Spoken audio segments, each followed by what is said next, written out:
All right, hello everyone. Welcome to a brand new podcast as we head into the PDL semifinals. Um, Yay! yeah, with Austin hosting. Lucky the Aztecs. And this podcast, we're going to call it a player, a fan, a blogger. I'm the blogger, Anthony Menino. We have our fan, James. James, introduce yourself.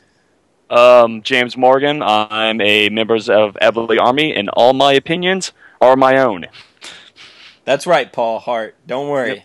James, and you can also find James, for those who don't know, he's at Aztec Punk Online. I am the writer for Austin Soccer Insider. And you can find me at Anthony Menino. But Ooh we la di have da. but we have a special guest today, and that person is the goalkeeper for the Austin Aztecs, the man who stands between the pipes, Devin Cook. Introduce yourself to everyone. I'm Devin Cook. I am the goalkeeper for the Aztecs. I'm 20 years old.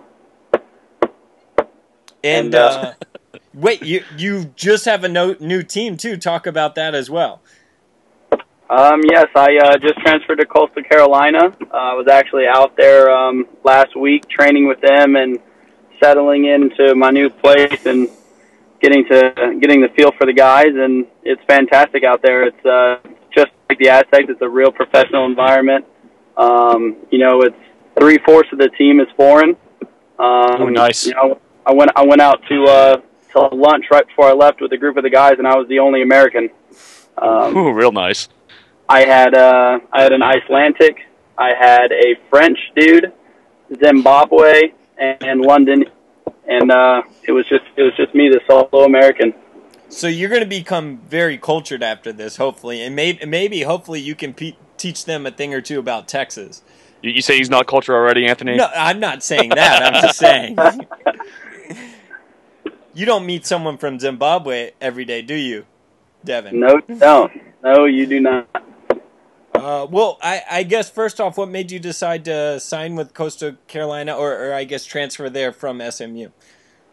SMU is just not a good fit for me soccer wise. I wanted to be in a more professional environment, in hopes of me getting, to the pro level.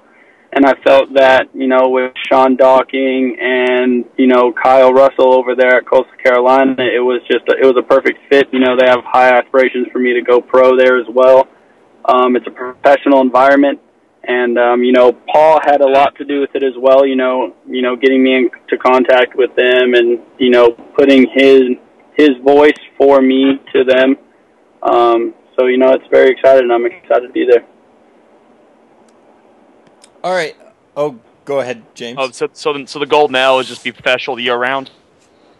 Yes, Professional during the school year, professional in the summertime. That is the goal, and that's what I'm hoping for. And also, congratulations on being named to the all Southern Conference for the PDL. What's that like to receive honors like that? It's fantastic. I'm very thankful for my teammates, because without them, I would have never gotten that. And it's exciting because, as a player, that means people are starting to realize, the way you play, and they're starting to like the things you do. So, in the long run, and me looking forward, it's very promising. And James, I think you felt like he was snubbed a little bit. Could you talk about that? I know we talked about this earlier.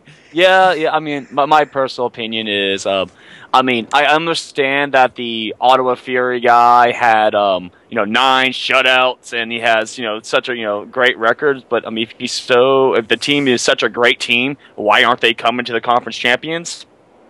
I'm just saying it's, I think a lot of me and some of the other people I've been talking on Twitter, kind of this opinion is like, why isn't no Northeastern players on the list? Why are there more players from the Highlanders? I mean, just these are the teams that made it. There should be more represented in the all conference play. It's just kind of my opinion. On the Aztec part, I'm gonna just say one thing. They did have the most players out of any conference named to the conference starting 11, and the guys did. Austin did win the hosting rights. So I mean, most things this season the PDL has gone Austin's way. So that's a good part. Now I'm not I'm not complaining. I'm just a little bit griping. Right. That's it.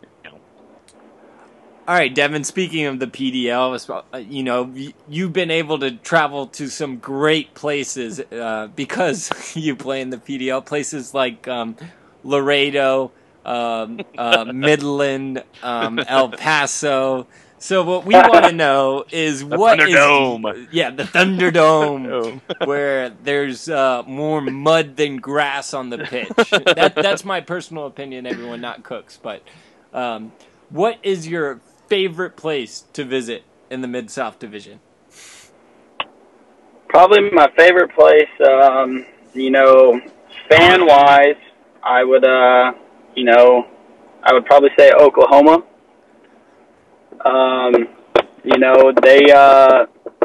It was interesting because they had their fan section is right behind the goal that I'm in. So the whole entire time I was just getting hammered with comments from them. And and half the time it made me laugh, but it's such a good environment because that's how it's going to be, in the pros, because I've been to some MLS games, FC Dallas, and it's the same exact thing. Now, on the other end of it, best field I've ever played on would probably have to be Paso. There's more mud and dirt there than there is grass. It does seem that way, and I've been out there. James, have you? No, I haven't been to Thunderdome. I have been up to Oklahoma and met with the Red Dirt Brigade. Good people, and I've done several games in Houston. Yeah, great people. The Oklahoma fans, they did a great job this year. But Devin, just wondering if there's any PG comments that a fan has ever made where it kind of you turned around, you heard it, and you kind of chuckled to yourself. Oh man, Oklahoma! There was just so many. Is there any you could say? I don't know if they can, man. They're not really PG. Yeah, I don't know. I'm trying to. I mean, there was one time where, after I had made a save, they made a comment about my hair not looking good. It was just weird comments like that. But, the best comments I can't say. But that's probably the best PG comment that came out of there because it had nothing to do with soccer or anything. It just had to do with my hair. As an SG, that's kind of one of the certain styles you do is you focus upon randomness that kind of just distract people, like a hair comment or just something weird about funky socks. I still think my favorite cheer for Eberle's Army was the Just for Men last season. Well, he was asking for it. Speaking of hair. The dude was like 70. I'm just saying. The guy was like 70 years old. He had to be at least 70. And also, Devin, since, I was lucky enough last year since I worked for the Aztecs, I kind of traveled with the team this year. I've kind of gone on my own. But, guys seem to be a little bit more funnier on the road trips. You get to do some fun things. You spend more time together. So, other than yourself, of course, who is the funniest person on the Aztecs team, and what's kind of something you remember about them that makes you, think that they are the funniest? Oh man, I'd probably say the funniest time we had this year. It wouldn't just be one person; it'd be two, and it'd be Zach Pope and Leo. We were in Oklahoma, and we were at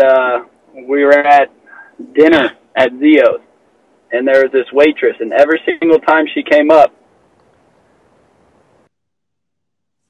get really red in the face and look at Leo. Leo would wave his hands, and it went on all night. And at the very end of the night, she came over and asked for a picture with Leo.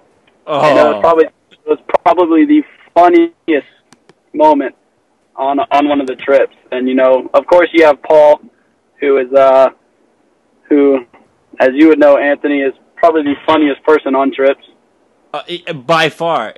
I mean, it's kind of surprising because, you kind of, when you see him in the locker room, he's so serious, but on the bus ride, I think that's what kind of helps y'all in the end, and there's no tension at practices and stuff like that, because while Paul is extremely serious, Paul Dalglish that is, he is one of the funniest people on the team, if not one of the funniest people I've met, and I think that aids him as a coach. I wouldn't expect that. I would never thought that, like, of all of my encounters with all the front office, back office, and just all the volunteers, that Paul would be the funniest person.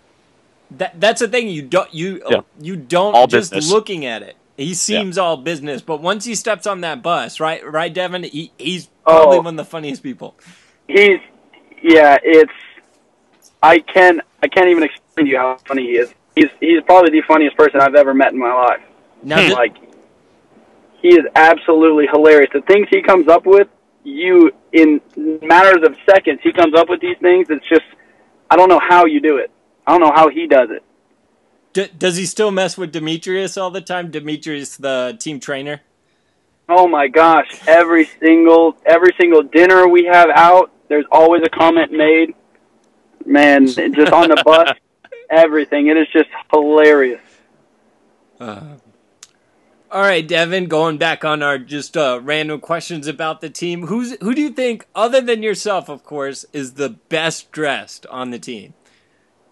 Best dressed. Best dressed. And why? I'd probably have to say, probably Max. You never know what Max is going to bring to the table. The other night he showed up in a blazer. And a blazer and a V-neck. You just don't know with him. Sometimes he'll show up in some old school Nike shoes with some shorts.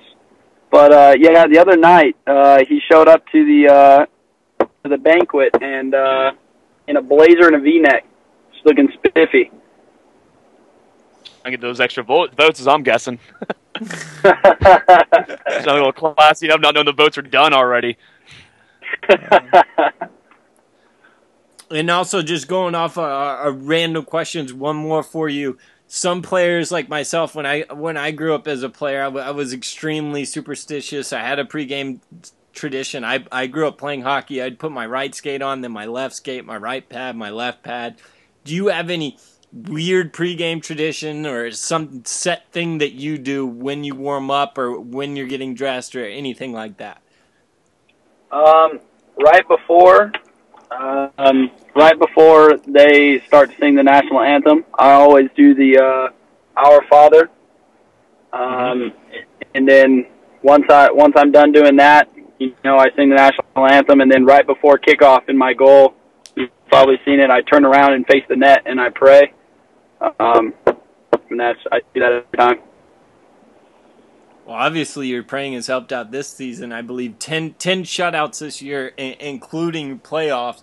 Did you ever think, because last season you had two great defenders in Ross Kelly and Travis Golden, and both those guys are gone this year. They started almost every single game.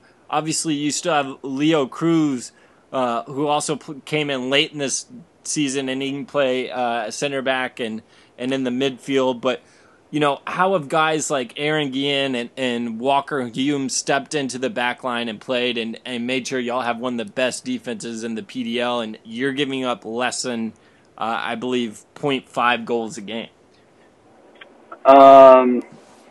It's been great. It doesn't matter who we throw in there. It could be Leo, Walker, Aaron, Michael King, Dajiba. It could be any of those guys, and you're going to get their best foot forward. And when we found out that Travis got injured and wasn't going to play the season, I was kind of freaking out. I was like, well, who am I going to have at center back next to Leo? And Walker came in and has done a fantastic job. Aaron Guillen has done phenomenal. Michael King, when he was here and playing, he was doing fantastic. So it didn't matter who we put in there because we knew we would be okay and we'd be fine because we have probably one of the best, if not the best, defense in the league.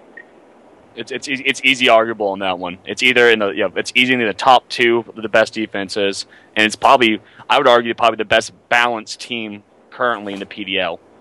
I'd have to agree with that, and I think what really helps y'all, Devin, is, and maybe makes your defense seem a little bit better, is how much y'all's wingbacks. It doesn't matter who it is. Now it's Pope and Gunderson, but earlier in the year when it was Ambrose too, those guys are just way up high on the pitch, but they're still hustling back and helping you defend, and it's incredible the amount of field those guys take up and the kind of work they do. I've never met two guys who can run for 90 minutes up and back and still have legs to go more. Yeah, because I would fall over and collapse. I almost fall collapse just watching you guys. I ain't gonna lie, it makes me short of breath. All right, Devin, I think we got two more questions left for you. Unless James, do you have anything you want to ask Devin? Not currently. All right, Devin. This is actually one of my favorite journalists ask this question to people now. So I want to ask you as well.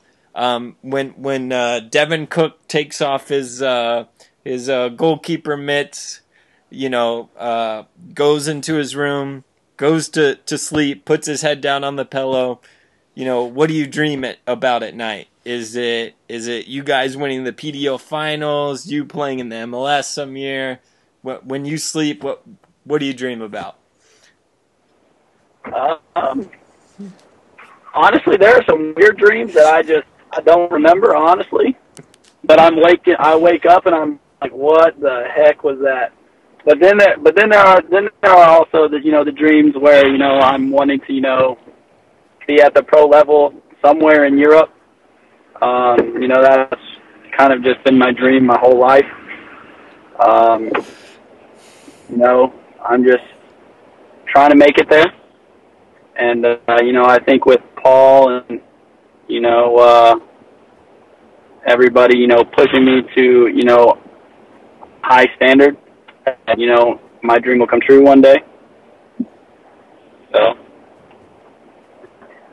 Well, we definitely want to wish you luck on that, and hopefully the Austin Aztecs and Paul Dalglish can help you in any way. Obviously, 2 great summers here. Should get draft scouts interested and in the MLS or maybe even abroad. And just one final question, Devin, and thank you very much for joining us. And this one's kind of a tough one, but I kind of want to get a player's perspective. So other than yourself, and you kind of get to see the whole game, in practice, you get to see everyone. If you were the GM of the Aztecs and you had to sign one player first, who would it be and why? If I had to sign one player. Mm-hmm.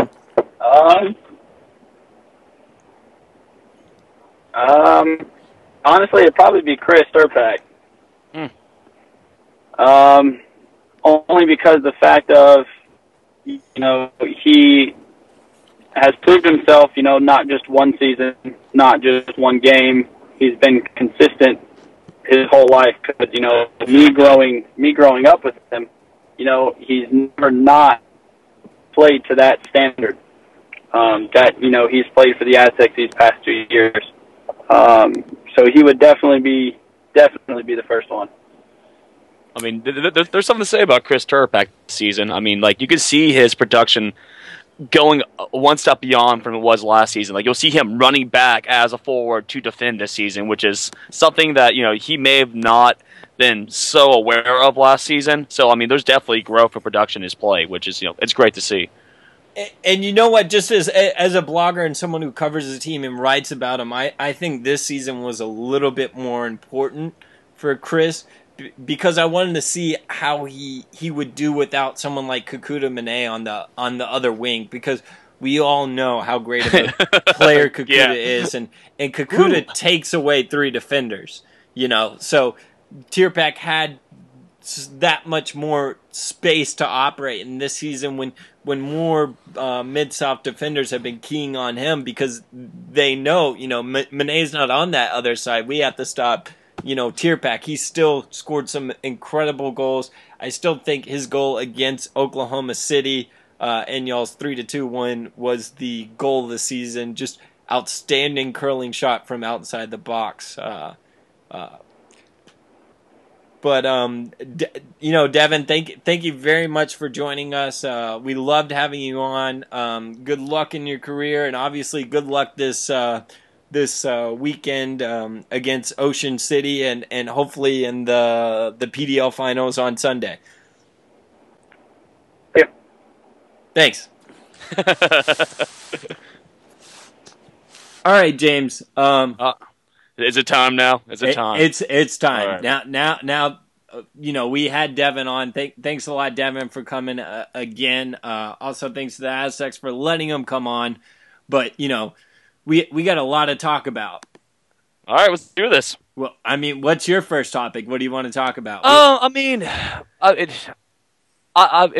If as a SG, I think one of the more interesting things for me is by us making the champion, I'm slowly connecting with other SGs, other PDL SGs. Because we have a lot of PDL, we have a lot of SGs in the PDL, but a lot of times it's from teams they have big brother teams. So they're either from the Portland Timbers, right? Right. And so they have an SG, but do they have an SG? And for those who don't know, SG is supporters group. Just to clear that up, but go ahead, James.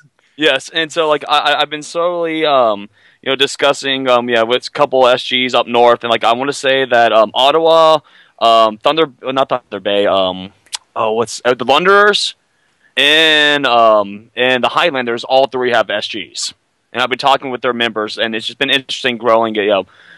Talking the discussion, seeing the similarities, the differences, a little bit of trash talk as it is to be expected with of course. SGs, but it's all tongue in cheek, right? Unless we're talking with the dreaded team from Florida, which we will not mention their names. No, but we all know exactly the nameless ones. Exactly. But overall, it's just been an intriguing conversation. Just what they do, what we're doing, how we're similar, how we're different. Right, and I think that's great. I love to see y'all beat, because the PDL is such a strange league. There's so many teams. The season is so short. You have teams like the Austin Aztecs that are run very, very well, and other teams like El Paso who might, there's not as much fanfare. The front office needs a little work. Yeah, it just needs a little work, which is sad because that organization has such great history. But it's good that y'all have found organizations that have a fan base and that you can talk and find out what they're doing, because I feel like in the MLS you can see that, in the NASL you can see that, the other supporters group because they're easy to see. In the PDL, it's really hard to find. Having teams in smaller cities doesn't help too, but it's good that making the Aztecs making it to the finals helps y'all do this. Yep, but like you said, currently in our league, there's two SGs within our Southwest division. You got the Ebly's Army, you got the Red Dirt Brigade, right? And the Red Dirt Brigade's a new squad. It's mainly consists of people from AO OKC. Hence why their chants are a little more on the edgy side in comparison for us. Since we're so well connected with the front office, we try to keep ours relatively, PG if we can. Right. Them not so much because they're on the back of the field. There's all right, let's go PG-13. Occasionally rated R. Right. Which I'm not for swear words probably in a stadium because there's so many kids. I don't mind people going PG-13. It is a soccer game. You're going to hear some things level. You want to. Yeah, at this level. Younger levels, no. You teams, you want to keep it PG. If you're first division, man, it's on. You just go at it. That's true. For the most part, I want to say that even the Crocketeers they're supposed to be pretty well done. Their language as well, just because they're trying to keep the environment of what their club and what the ownership stands for. And you know what, the MLS has started doing that as well. I think New York Red Bulls were willing to pay their supporters group some money if they weren't doing swearing during the game, which is kind of cool. Kind of, I mean, because like a lot of people, I mean, I saw the reaction to that, and the reaction is like a lot of people are kind of a little upset because they're not, the traditional, Mexican, chant when a goalkeeper kicks off is not being for the Red Bulls. That's perfectly fine. But if you say it in English, we're going to try to pay you not to say in English. Right. And they're still using, PG cuss words. Right. I mean, so like my opinion is like, I mean, it's PG. It's not, we all know, the George Carlin 7 words we can't say, and those are words you shouldn't be saying. Right, and I agree with that. I mean, yeah. Simple words like that, which I'm not going to, you guys can figure it out. Go read the pieces online. They're everywhere. But that being said, I think that one's a little ridiculous, in my opinion. And you know what, but back onto your topic of, supporters groups and teams, what I want to figure out from you is what you think about the Victoria Highlanders and the supporters group owning 30% of the team. I believe it's the most in U.S. and Canada, and what you think of that. And, I've been able to talk with those guys a bit, but what have you heard from them about that as well? I mean, from my understanding, it's not just the SG; it's the season ticket holders. The season ticket holders own 30% of the team. So that it kind of forces everybody to unite together because now versus I'm part of the Aztecs and we have a very personal connection with the front office. So I mean we have that feeling because we'll go talk with Markley, we'll go talk with Renee, owners and and that's a common thing with us. But if we didn't have that, there'd be this weird disjoint between us. And by having that 30% owner, it gives you something to believe in. I mean, it makes me somebody as an outsider like them because I was like, hey, that's awesome. I agree with you 100% because it's so hard these days, especially because bad PR and sometimes owners don't want to get too close to the fans and da da da da da. I'm not really a fan of that. I think these are the guys that support you. I think the Aztecs have respected that. The Aztecs realize that you guys are willing to travel to places like Oklahoma. That's a drive too. West Texas too, and Houston, and I think that's part of the reason why and y'all deserve it because of the fan support you've given the team, and I think the players, the fans, I think in this situation with the Aztecs, it's worked out well with everyone, but I think y'all don't cross the line either. You respect the organization, which is great. Well, we know what the organization wants. I mean, from my understanding, we work within the grouping what they expect from us. I mean, we're gonna try to not take it too far, but we'll still be an SG, and that's kind of the goal of it. I mean, from my personal opinion, as being just a fan, being a general member of the group is I'll put my ideas out there and they'll the leadership will look at it and make their choices, and it's and we're generally going to try to always keep the philosophy of what it is. And I think the really main aspect for us, I mean the reason why we're doing relatively all right is that we have such a well constructed system of bylaws and constitution ideas that we follow, which keeps everybody in check. Right. Which is good. I mean, you don't want too many rules, but it's good in this way because it's worked so well for y'all. Yeah. And you know what, James? Speaking of that, and speaking of the fan, I want to talk to you about two things. First off, the tifo that y'all made, awesome. Talk about how y'all did that, how that came about, everything about it. I want to know. I mean, the tifo ideas came out when Mike, one of our members, just like, hey, let's have a tifo party. And then we basically went through Facebook and doing Twitter, using social media to come up with ideas. A chant that we've been working on through this whole season, which is based off the Madness tune of Our House, is to kind of show heritage to our what we're playing at House Park, right? And it just became this motto that's kind of taking off, right? And so we went with something focusing of Our House, focusing on our name, Eberle's Army, which using Eberle's and the iconic cannon, right? So it was just obviously a choice that was to be made on that one. And that's kind of what happened. We just met up on a Sunday during when the USA was playing Costa Rica, or no, it was USA versus, I think it was Honduras. Well, I mean, one of the games, Right. Gold Cup games. We had some hot dogs, got together. Mike borrowed a projector. Made the imaging, projected it on, painted it, do a base outline paint, and then we just painted what was supposed to be blue and what was white. Hopefully, it becomes a new tradition we can do once a year. I mean, so we can get 2 or 3 more tifos in every year, so we can just kind of blur the walls. Yeah, that would be awesome. The one I didn't want to suggest it because I think I made one very dumb suggestion on one of those Facebooks. I don't remember what it is. I think those tifos are awesome. But you know how the Houston Dynamo have like a one of Dom Kemner? Mm-hmm. Oh, I would love to see one of Paul Dalglish. Well, I mean, I would. It would say be hard to do. No, actually, not really. I mean, I would say that maybe in the future, I mean, I would like to have individual, cutout of players. I mean, Right. something basic, and obviously have one of Paul. Right. But it's just within the time and the effort and keeping costs low. Future ideas, and those are future ideas that the Abilene Army is going to have to make. Yeah, definitely.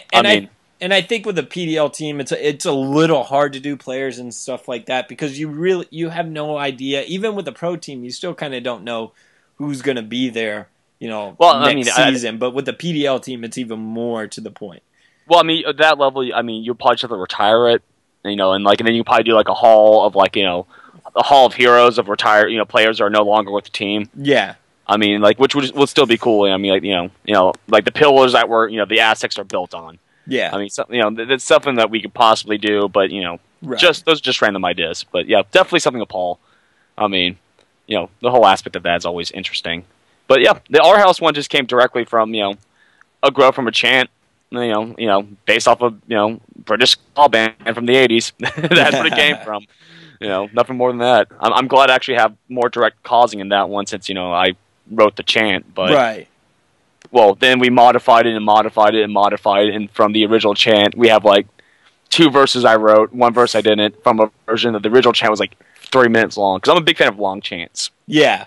And I've seen online you write chants that are about 4 or 5 paragraphs. yeah, well, I mean, I write song chants, and Right. I believe that we can do it. It just takes effort and work. I believe that we can do the long chant styles, and it just it takes effort, and it's trying to get everybody to rally up to fall in line on that one. It's just kind of hard. Well, yeah, and not.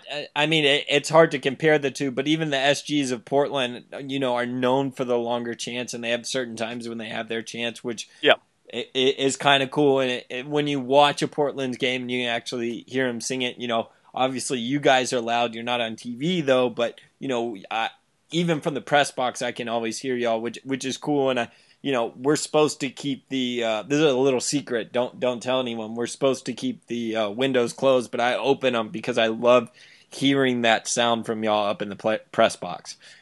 I mean, it's always the chants are always constantly changing. We have our base ones, and we I generally write. I try to implement one new chant almost at every game. Right. I mean, that's what I do. I mean, it's not really hard. I listen to a song, I hear some lyrics, I can make this work. Right. And some of the people have some ideas, and we go post it online, post on Facebook, Aztec fan page, and we go from there. I love the creativeness of y'all and the chants. But speaking of the chants and everything, James, it's the semifinals this weekend. It's Friday. It's gonna be exciting. We have the Austin Aztecs hosting the Ocean City Northeasterns. New Jersey! From Jersey. And New then Jersey. The earlier game, we have Victoria Highlanders and Thunder Bay Chill. Hopefully I'll be at the beginning of that game. I will definitely be at the Aztecs game. I know James will definitely be at the Aztecs game. I'll be at both games. I get up at 4. I'll be there at 4:30. What are you looking forward to the most at the game? Other than an Aztecs win, and what are you looking from the fans this time? How many people and such? I mean, I already have a feeling that we're going to be light for the first game. I mean, it's going to be so blazing hot out. Yeah. And I mean, it's going to be probably 103 degrees outside, and we're going to try to suffer through it. But I'm going to be there for the first part. I'm actually going to do a medley of the Highlander chants. I mean, just because I've been talking to the SGs, and I'm trying to have us, have the SGs have more of a community PDL. Right. So I'm actually going to do, a good 4 or 5 of their chants in a row to make sure their boys feel welcome in Austin. I mean, if their fans are going to write them, I'll perform them. The Highlanders will enjoy that. The players have to. Yeah, and and be bluntly honest, and and I'm trying to. I don't know if it'd be very successful. They have one specifically about wearing kilts, and since we have 4 to 5 members who are constantly wearing kilts, try to get them to join along with me in the kilt chant. Oh, that'd be wonderful. I'm all for that. I'm all for that if y'all can do it. They may be, I may be crossing a line. But that being said, I mean, it's making people feel welcome and broadening the appeal of what an SG is supposed to be, and which is to grow the sport itself. But in that game itself, I mean, I'm expecting both games to be extremely, extremely tight. I mean, at this level, I mean, these are both quality teams. Statistically speaking, Thunder Bay may be able to have a breakaway game if we're just looking at their numbers. Right. But I mean, the Highlanders have a lot of heart, and that counts for a lot of things. I mean, that's the reality of it. So I mean, that could be possibly a breakaway game. I mean, a breakaway game, but I don't expect it. I'm expecting this to be 2-0, 1-0, if not going PKs. The Aztecs. I mean, this is going to be an interesting one. I mean, it should be defensively tight. I just we all know for a fact if the what it is, it's the Northeasterners. Yeah, that name is Northeasterns. It's so strange. I hate trying to spell it. It just rolls off the tongue. Northeasterners. If they make a mistake, we're going to punish them. I mean, that's what we've been doing all the. We are extremely great on the counterattack. And if they make a defensive mistake, we're putting the ball in the back of the net. Yeah. But the question is, are they going to make a defensive mistake? Well, I mean, for the most part, they've had almost as good a defense as the Aztecs. They gave up 15 goals to the regular season. I know that's more than double than the Aztecs, but the Aztecs had an unbelievable defense, so they were only giving up about a goal per game, which isn't bad at all. They do have a wonderful striker. From what I've read, I'm putting out a preview tomorrow. Who scored 10 goals this season for him, Dwayne Reed, 10 goals, 2 assists in 11 games for them. He's, from what I've been told, he's their one player to watch, and they do score goals. Ocean City, 40 goals on the season. So I think it may be I think they'll kind of be like Oklahoma City. Yes, in my mind. I'm expecting a little bit like Oklahoma City, except that it's going to be a tighter game. Yes. I mean, they have their Adam Black style of character. I mean, who's just a quality player who's going to progress somewhere nice later in his career. Right. I mean, but that being said, I mean, after the first game with we figured it out. I mean, and if they know who this person is, they're going to, our defense is going to be on them, and trick is don't give away free kicks in bad positions, and we should be fine. Yeah, I think that'll be huge, because I think the semifinals will be better games historically in any tournament. The semifinals, teams are more willing to play because they want to get in that final, where the finals are extremely boring and players don't want to make a mistake. They're I don't know, man. It's USA versus Canada. Yeah, I mean, it adds. I mean, it adds a little extra element to it of pride and nationality, and it does. But they're just so cautious. Like even the World Cup, there's, that it's just so hard because no one wants them to make a mistake. They're usually a 1-goal game. I think the semifinals will be exciting. I think especially Ocean City and Austin. I think I see kind of a 4-2 game with Austin winning. I think Ocean City has a little bit more firepower than Austin's used to, so that's why they'll sneak 2 past them. I mean, I'm actually, I'm not even expecting a 4-2. I'm not expecting a high-scoring game on that one. And I'm expecting it to be a 2-0 or a 1-0 win, and I could see Cook having another shutout if our line holds up how it's been holding. I mean, we've given away 3 goals at home this whole season. I don't expect us to give up more than 1 goal, and possibly 1 goal in this game. No, and you're right about that. Only 2 teams have scored at House Park this year. And how many were actually? And they were PKs, weren't they? I mean, one or two were PKs. Yeah. So West Texas's goal was a PK. So Oklahoma City scored two goals. I believe both from the run of play. Their second goal was kind of a squirrely goal by Adam Black, where Devin Cook the one time he made a mistake all season, he came out a little bit too early. Well, I mean, it still counts, man. No, it still counts, but only 3 goals. I mean, that's 2 goals incredible. Yeah, 2 goals from the run of play. And one of them was a PK. And we know as well as I do that with our fan base, if we're gonna be in their faces. We're going to be in their faces. We're going to be loud. I'm expecting the crowd. We should be able to hit the 3,000 level. I hope so. I mean, we're getting good coverage on local media. Right. I mean, better and they're building up. I know there's going to be a piece on tonight on Fox with Markley. So at 9:50, I believe, is what I've been hearing. But that being said, which just won't be out anyway, so you guys won't see it. Oh no! That's I'm going to have to record it because that's when the MLS All Stars game is on. Yeah. I'm a Roma fan. Bleed Roma first. And that's great being a Roma fan. It's gonna be fun watching them lose. We'll see how that goes. In another pointless MLS game. Ooh. Yeah, I mean, not that it matters. Not that it matters. But I'm hoping. You know what? I've been on Facebook. I asked my friends. I still have a couple of season tickets. I'm going to give them out to some people. I'm trying to get. Just as a fan of the game. I may be a blogger, I may write about the Aztecs and that stuff, but I want to see 3,000 people. I want to see 4,000. I know you guys want to say that. I'm a very optimistic person. No, if we can get the first game happen and we can win the first game, I think 4,000 is realistic for the second game. I'm trying to push my my connections with the American Outlaws. I'm an ATX American Outlaw and try to push this national rivalry up fold and have it come out.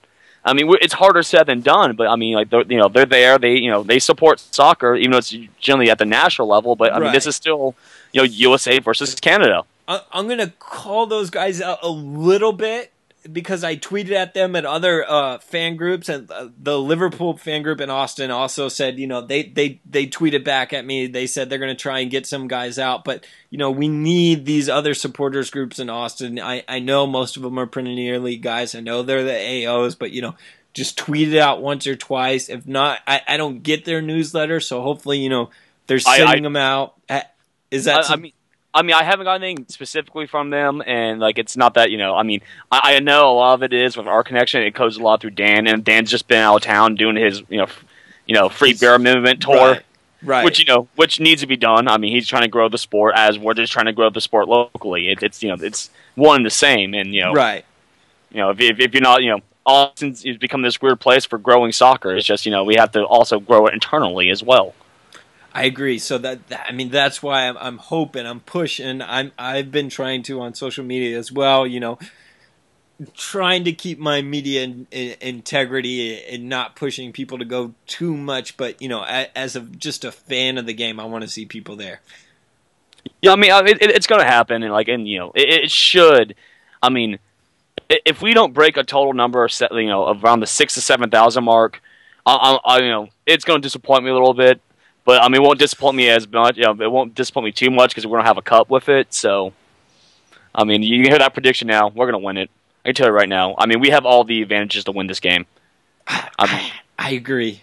I mean, just you gotta love the aspect of it, and they were talking. Why did we get the right to host? And we all know why we got the right to host. It's because we're in Austin.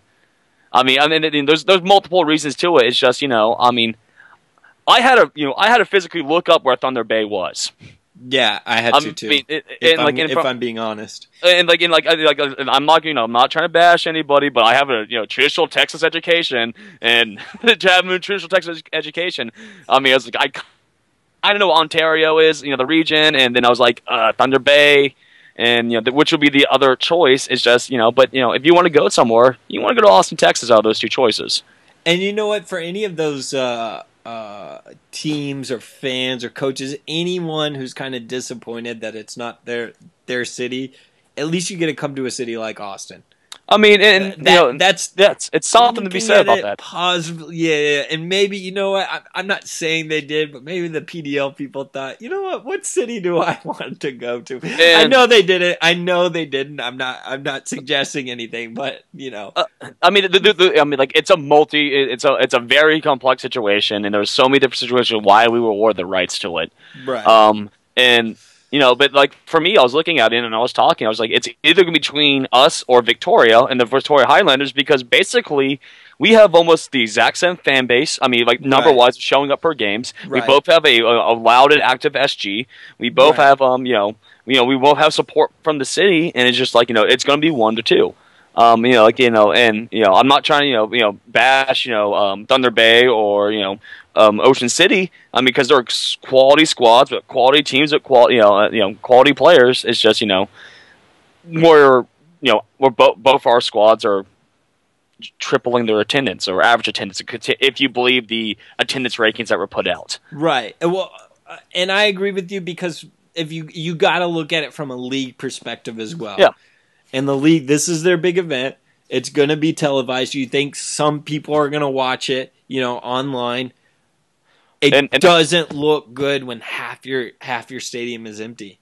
I mean, one of our major issues is going to be is can we get the other side of the stadium filled? I was just thinking about that because for anyone who watches the game on TV, it's going to look bare. I understand there's 2,600 on the other side of the stadium. Right. I mean, like, I want to tweet and be like, be 20 people like, hey, this is not an empty game. It's just there's direct sunlight over there, and we hate direct sunlight. Right. I think if y'all are loud and they can hear y'all through the camera and everything in the audio, then I don't think it'll be a problem. But I mean, we'll see how it goes. Yeah. I mean, last game we actually had not a strong contingent, but I mean there was hundreds or so people on the other side, which is one of the first times we ever had on the other side. And probably the most awesome thing for me to ever had is when we were doing the Championas chant. When we stopped, the people on the other side were doing the Championas chant. Yeah, that's awesome. From two fronts. I mean, that's something that makes me part of of growing Austin soccer proud as a person. I mean, just like, hey, that's nifty. But that's something to look at. Hopefully it works out. I mean, hopefully we're both wrong. And it's 8,000. I mean, we sell it out. I'm hoping for 10. I'm hoping they have to turn people down. I don't hope that. It's not. Oh, you're right. I don't hope for that, but I hope it gets so packed. Yeah. The fire department comes. I really don't hope the fire marshal does not come for the game. I like your enthusiasm on that one. But that being said, I want it to I want it to be something kind of event like it was when they had the U.S. game that was on pay-per-view. I mean, were you at the game? I was there. That was an awesome atmosphere. 100 people, 100 people in the street just watching the game. Yeah. I mean, if we have 100, 200 people on the fence line watching the game, I'm fine with that. Like I said, if you can't afford to play, you got to pay to sit down, you can still watch a quality view of it from the fence. Don't tell Mark Lee I said that, but you can. And I love being closer too. Yeah. I mean, it's worth the $15. I can tell you that right here, right now. And, even just coming to get a great cheesesteak or a quality pretzel, that's worth it alone, in my opinion. And those are my random food. Well, we'll see. I guess I should plug Amy's as well. So we got Way South Philly, Amy's, and Austin Pretzel Co. taking care of business. Since they've been in here, we haven't lost at our fields. So that's nice. That is nice. Yep. Me and my random superstitions. But we'll see what happens. Yeah, we'll see. And we have the first game on Friday. That'll be the Victoria Highlanders and the Thunder Bay Chill. And then 5 o'clock. 5 o'clock. And 5 o'clock. 7:30. And we got Austin Aztecs. Oh, go ahead.